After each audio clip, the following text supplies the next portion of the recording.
Hello everyone, তো সবাই কেমন আছো? আশা করছি সবাই খুব ভালো আছো আর আমিও ভালো আছি। তো আজকে সকাল সকাল ঘুম থেকে উঠে পড়েছিলাম, প্রায় তোমার 6টার সময় বেরিয়ে পড়েছি আমি। অ্যাকচুয়ালি আমাদের সেন্টার থেকে সবাইকে নিয়ে আছে পিকনিকে, তো সেই কারণে সবাই রেডি হয়ে চলে গেছে। আমি লেটু, তো সবাই লেটে আমি যাচ্ছি। তো দেখো আমি বেরিয়ে পড়েছি এখানে, আর মায়েরা সবাই ঘুমিয়েছে আর আমি একটু বিস্কুট খেয়ে বেরিয়ে পড়েছি। সেটাই আমি চিবোতে চিবোতে যাচ্ছিলাম, আর সেটাই তোমাদেরকে বলছিলাম। তো চলো ওখানে গিয়ে দেখা করছি, এখন তাড়াতাড়ি ঝটপট করে যাই। ওখানে গিয়ে দেখা হচ্ছে, টাটা। তো ক্যামেরাটা আমি এই কারণেই বাধ্য হলাম অন করতে, কারণ আমি আসছিলাম যখন মাথায় টুপিটা পরেছিলাম বলে 4টে কুকুর আমায় ধরেছিল, জানো, কামড়াতেই আসছিলো, প্রায় বেঁচে গেছি। আর দেখো চারিপাশে কত কুয়াশা। তো আস্তে আস্তে রাস্তাতে বেরিয়েই একটা পেয়ে গেলাম টোটোটা ধরে নিয়েছি, কারণ হেঁটে হেঁটে গেলে অনেক লেট হয়ে যাবে। আর হ্যাঁ, আমার গলার ভয়েসটা তোমরা বুঝতেই পারছো কতটা আমায় ঠান্ডা লেগেছে, তো প্লিজ একটু অ্যাডজাস্ট করে নিও। তো দেখো আমি চলে এসেছি, আর এখানে আমাদের সব রত্নগুলো দাঁড়িয়ে আছে, আর আমি এখানে ফটো তুলে নিচ্ছিলাম। আর এই জায়গাটা কে কে চেনে কমেন্টে একটু তাড়াতাড়ি বলে দাও। তো হ্যাঁ, এটা হচ্ছে কার্জন গেট, এটা আমরা সেখানেই দাঁড়িয়েছি কারণ বাসটা আমাদের এখানে আসবে। এটা তোমাদেরকে জুম করে দেখাচ্ছি, দেখো কার্জন গেটটাকে ভোরবেলায় কি সুন্দর লাগে। তো ফাইনালি আমাদের বাস চলে এসেছে, এবার বাসের উপর আমরা বসেও পড়েছি। আর এখানে পূর্বার আমি একটু পোজ দিয়ে নিচ্ছিলাম, আর এখানে দেখো বাসটা ছেড়েও দিয়েছে, আর তারপরে শুরু হয়ে যাবে আমাদের সবারই ডান্স। আর এখানে রকিদেরকে বলছিলাম একটু হাই করে দে, তাই রকি ওরা সবাই একটু হাই করে দিচ্ছিল। তো খুব ভালো লাগছিল, সবাই মিলে একসঙ্গে যাচ্ছিল এরকম ভাবে। তো তোমরাও কে কে এরকম ভাবে পিকনিক করতে গেছে কমেন্টে জানিও। তো চলো তোমরা ততক্ষণ আমরা যেতে থাকি, আর তোমরা রাস্তার ভিউটা এনজয় করো। তো এখনকার মতো টাটা, ওখানে গিয়ে একবার দেখা হচ্ছে।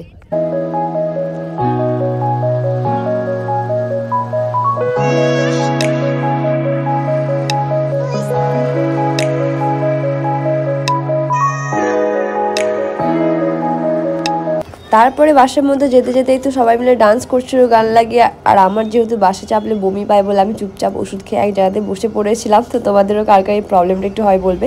আর আমার প্রচণ্ড ঠান্ডা লেগে গেছে, তোমরা আমার হয়তো কথা শুনে বুঝতেই পারছো। তো সেই কারণে কদিন থেকে ভিডিওটা আপলোড করা হয়নি, ভয়েস ওভারও দেওয়া হয়নি। আর এখানে পূর্বা আর রকি সেই লেভেলের ডান্স দিচ্ছিল, আর ওদের ডান্স দেখে আমারও খুব মন যাচ্ছিলো ডান্স করতে। বা উঠে দাঁড়ালে পরে মাথা ঘুরছিল। তো চলো এটা ডান্স করতে করতে এখন যাওয়া যাক, তোমরা ততক্ষণ ভিডিওটা এনজয় করো।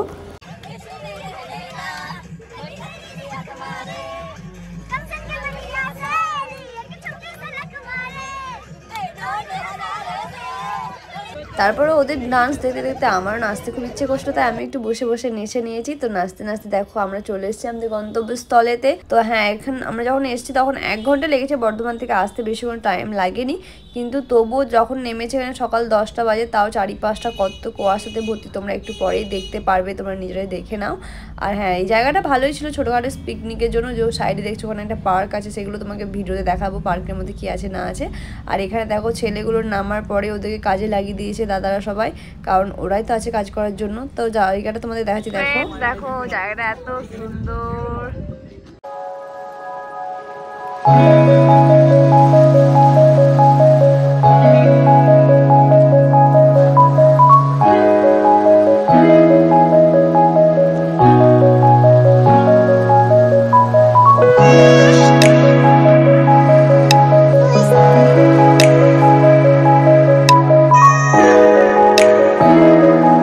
দেখো ব্যাকগ্রাউন্ডটা কি সুন্দর, আর এখানে প্রচণ্ড ঠান্ডা হাওয়াও দিচ্ছিল। আর এখান থেকে আমার দেখো হাঁচতে হাঁচতে শুরু হয়ে গেছে, তারপরে বাড়িতে এসে আরও ঠান্ডা লেগে গেছে, আমার একদম ঠান্ডা সহ্য হয় না। তারপর এখান থেকে আমরা নিচে চলে গেলাম, রকি, আমি, আরও 2টো দাদা ছিল আমাদের সঙ্গে। তারপর এখানে নৌকোর উপরে উঠে আমরা ফটো তুলছিলাম। আর এখানে এই দাদাটাকে দেখো কত সুন্দর পোজ দিচ্ছিল টাইটানিক স্টাইলে শুয়ে শুয়ে। তো এটা নিয়ে একটা হাঁটাহাঁটি হচ্ছিলো। তারপরে ফটো তোলার পরে আমাদের খাওয়ার জন্য উপরে ডাকছিল। তো রকি এখানে দেখো আমার হাত ধরে তুলে দিচ্ছিলো, যেহেতু উঠতে পারছিলাম না, অনেকটা ঢালু ছিল। আমাকে তুলে দেওয়ার পরে আবার রকি পূর্বাকে তুলছিল, আর পূর্বাকে নিয়ে আমরা একটু হাসি মজা করছিলাম, যে একটু মোটা ফোটা নিয়ে জাস্ট এটা মজা করছিলাম, কেউ সিরিয়াস নিও না। তারপরে ওখান থেকে উঠতে উঠতে প্রায় দম বন্ধ হয়ে আসছিল, এতটাই উঁচু ছিল জায়গাটা। আর বেশ ভালোও লাগছিলো, ছোটোখাটো পিকনিক স্পটের জন্য খুব ভালোই আছে জায়গাটা, বেশ ঘোরার মতনও ছিল। এই জায়গাটার নাম হচ্ছে দাঁতপুর। তো তোমরা যদি কেউ ওখান থেকে ভিডিওটা দেখো অবশ্যই একটু লাইক কমেন্ট শেয়ার করে দিও। তারপরে দেখো টিফিন বলতে এখানে আমাদেরকে একটা সেদ্ধ ডিম, কফি আর বিস্কুট দেওয়া হয়েছিল আপাতত। তারপরেও সবাই খেলাধুলার জন্য চলে গেল, ছেলেরা নিয়ে এসেছিলো ক্রিকেট আর মেয়েরা আমরা নিয়ে এসেছিলাম র্যাকেট। তো পাশে গান লাগিয়ে এরকম খেলা হচ্ছিলো এখানে। আর বেশ ভালো ঠান্ডা ঠান্ডা ওয়েদারের মধ্যে মিষ্টি একটু রোদ ছিল, খুব ভালো লাগছিলো। আর পিকনিক মানে তো এরকম সবাই মিলে একটু মজা করবো। তারপর এখানে দেখো মৌলি আমাকে কিছু একটা বলছিল, আর এখানে পূর্বা চলে গেছে ক্রিকেট খেলতে না পারলে একটু পোজ দিয়ে নিচ্ছিল। আর এখানে দেখো দেবতা নিয়ে আসছে ট্রফি, যারা জিতবে তাদেরকে দেওয়া হবে। আর হ্যাঁ, আজকে হবে 2টো টিমের মধ্যে খেলা, বক্সি এবং মেডভিউর মধ্যে। তো চলো দেখো আমাদের এখন টিমের খেলা হচ্ছে ফ্রেন্ডস। দেখা যাক কাদের টিম জিতে, বক্সিস ভার্সেস মিডভিউ। তো ফ্রেন্ডস এখানে খেলা হচ্ছে ছেলেদের ক্রিকেট দুটো টিমের মধ্যে। তো আমাদের টিম এখন প্রথম খেলছে, তো দেখা যাক কাদের টিম জিতে। দেখাচ্ছি, দেখো। হ্যালো ভাই। হ্যাঁ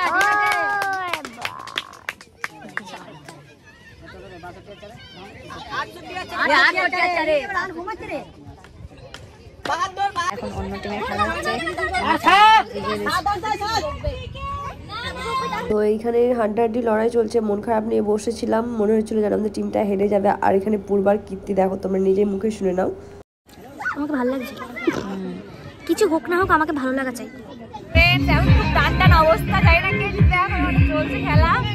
আমরা দেখি আরেকবার যদি জিততে পারি তবে হবে। তো সত্যি কথা বলতে আমাদের টিমটাই হেরেছে, পারেনি তারা জিততে, কিন্তু ওরা অনেক চেষ্টা করেছিল। তো হয়তো ওদের জায়গায় থাকলে আমরা বুঝতে পারতাম চাপটা। তো যতটাই খেয়েছে হারা জিত তো লেগেই থাকে, জাস্ট একটা মজা চলছিল, ভালো লেগেছে। তারপরে আমরা খেতে চলে এলাম, লুচি আর এখানে আলুর দম হয়ে গেছিলো। আর প্রত্যেকবারের মতো পলাশ আবার আমাদেরকে সবাইকে খেতে দিচ্ছিলো। আর সত্যি কথা বলতে পলাশ অনেক কাজের ছেলে, মানে সবাই ক্রিকেট খেলছিল আর পলাশ এখানে নিজের মতো কাজ করছিল।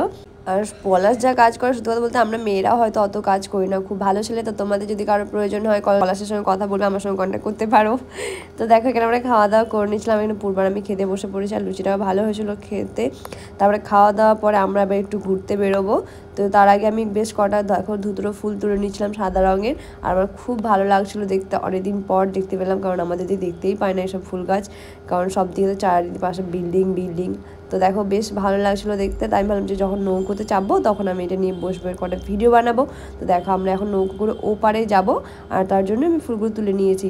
তো এবার সবাই চেপে পড়ছি নৌকোর মধ্যে। আর যাওয়া আসা 10 টাকা করে নিয়েছিল, মানে 20 টাকা করে। তো আমার মতে বলে কাকু অনেক কমই নিয়েছিল, অন্য জায়গার থেকে বেশিও নেয়। তো এই যে কাকুটাকে দেখছো গামছা হাতে, এনারই ছিল এই নৌকোটা। তো চেপে পড়লাম আমরা সবাই মিলে। আর এটাই হচ্ছে কাকুর জীবিকা, এপার থেকে ওপারের লোক নিয়ে যায়, আবার ওপার থেকে এপারের লোক নিয়ে আসে। তো বেশ ভালো লাগছিল, সবাই মিলে একসঙ্গে মজা করছিলাম। আর এখানে রকি দেখো আমায় কি সুন্দর।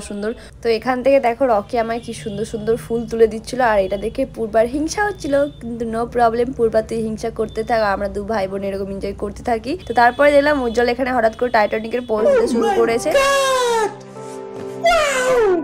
তো আমরা পোজ দিয়ে নিয়েছি, ওপার থেকে এপারে চলে এসেছি। বাট আমার ফোনে যেহেতু বেশি চার্জ ছিল না, তাই বলে আমি বেশি ভিডিও ক্লিপ নিতে পারিনি। তারপর আমরা ওপরে যাচ্ছি, আর এখানে দেখো পূর্বা রাগ করেছে, তাই রকি ওর হাত ধরে টেনে নিয়ে আসছে। পুরো রাগ করিস না, দেখ এরকম একটু ঘুরতে এলে এরকম হয়, ঠিক আছে? সেটাকে একটু মানছি, তুমি সব জায়গায় সবকিছু করা যাবে না, তোমার বডি ওয়েট একটু বেশি। গজব বেইজ্জতি। তারপরে আমরা লাঞ্চের জন্য চলে এলাম, কারণ প্রচণ্ড খিদে পেয়েছিল। আর অনেক লাফালাফি চাপাচাপি করার পরে তার প্রত্যেকবার মতো আবারও আমাদেরকে পলাশ খাবার সার্ভ করে দিচ্ছিল, একদম বাড়ির লক্ষ্মী ছেলে। তো দেখো এখানে আমাকে মাংস দিয়েছিল, কিন্তু মাংস খেতে আমার একদম ভালো লাগছিল না। আমি নেওয়ার পরে প্রচণ্ড গা পাক দিচ্ছিল, তাই আমি সব পূর্বাকে তুলে দিয়ে দিয়েছিলাম। আমি শুধু পোস্ত দিয়ে আর সালাড দিয়ে ভাতটা খেয়েছি, কারণ বাসে গেলে আমার না একদম ভালো লাগে না খেতে। তারপরে বিকেলবেলা আমরা গেছিলাম এই পার্কটার মধ্যে ঘুরতে, বেশ ছোট্ট একটা পার্ক ছিল, আর বাচ্চাদের জন্য খুব ভালো ছিল। একটা দোলনা ছিল, আর ওই ঢেকিগুলো ছিল। আমি আর পূর্বা ঢেকিটা দোলনাতে চেপে পড়েছিলাম একবার করে, আর বেশ কটা ভিডিও ক্লিপও নিয়েছিলাম। তো বেশ মোটামুটি ওভারঅল বলতে গেলে ছোটোখাটো পিকনিকের জন্য খুব সুন্দর জায়গা। তোমরা যদি কেউ বর্ধমান থেকে যেতে চাও এখানে যেতে পারো, অল্প খরচার মধ্যে হবে, প্লাস ভালোও লাগবে, সবারই ফ্যামিলির সঙ্গেও যেতে পারবে। আর এখানে দেখো এই ফুলগুলো কি সুন্দর ফুটেছিল, আর আমরা ফুলের প্রতি না প্রচণ্ড লোভ, আমার মনে হচ্ছিল যেন সব ফুলগুলো ছিঁড়ে নিই। আর এখানে দেখো কত রকমের পাতাবাহারের ফুল, এগুলো তোমাদের আমি দেখাচ্ছি, ফার্স্ট টাইম আমি দেখলাম, বেশ ভালো লাগছিলো। আর এখানে দেখো বাঘ মামা। তারপর এখান থেকে আমরা বেরিয়ে পড়লাম। তারপর রাতের বেলা হয়েছিল মিউজিক্যাল চেয়ার মেয়েদের, আর হচ্ছিলো এখানে ডান্স। তো আমরা আবার ডান্স করে নিলাম। হ্যাঁ, মিউজিক্যাল চেয়ারেতে আমি ভিডিও ক্লিপটা নিতে পারিনি, যেহেতু তোমাদের প্রথমেই বললাম আমার বেশ চার্জ ছিল না, তাই আমি ভিডিও ক্লিপ বেশি নিতে পারছিলাম না। তো ফ্রেন্ডস, তোমাদের ভিডিওটা কেমন লেগেছে অবশ্যই আমাকে কমেন্টে জানিও, আর তোমরা এই জায়গাটায় কে ঘুরতে গেছো সেটাও কিন্তু জানাবে। তো ফ্রেন্ডস, ভিডিওটা আজকের মতো এতটাই, এবার আমরা বাড়ি যাচ্ছি। তো ভিডিওটা তোমাদের যদি একটু ভালো লাগে অবশ্যই লাইক কমেন্ট শেয়ার করে দিও, আর চ্যানেলটা একটু প্লিজ সাবস্ক্রাইব করে নিও। তো thank you for watching, bye bye, দেখা হচ্ছে নেক্সট ভিডিওতে। সবাই ভালো থেকো, সুস্থ থেকো, আর এই বোনটাকে অনেক সাপোর্ট করো। Tata, love you all.